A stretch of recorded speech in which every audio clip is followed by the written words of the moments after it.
Well, the images from Las Vegas have been horrifying and disturbing and troubling to everyone. Now imagine children trying to make sense out of this. So how do you handle that conversation as a parent? These images often are hard to avoid.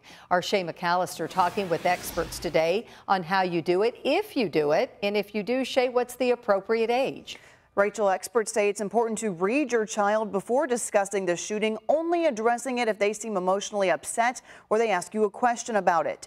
Dr. Alan Josephson is the CEO of the Bingham Clinic. He is also a professor in child psychiatry and psychology. He says if your child seems anxious or emotional, or if they ask you a question about the incident, it's best to explain what happened while also reassuring them that they are safe.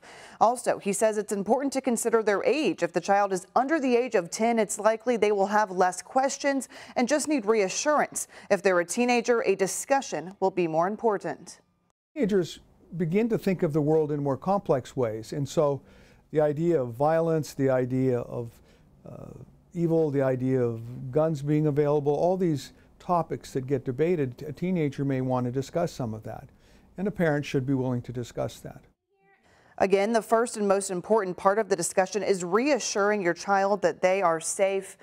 And Rachel, they say that children see through the eyes of the parent. So if the parent seems concerned and anxious and like things aren't okay, that will rub off on the child. He says that's the most important, is just seem calm, seem like everything's going to be okay. So the parent really does, not surprisingly so, really does set the tone. Mm-hmm. Absolutely. He said that's the first thing, is that if you are upset about this, talk to your spouse or your parent or your sister or brother. Don't go to your children yet. And I thought it was interesting. There seemed to be an age above the age of 10, below the age of 10 is really the time.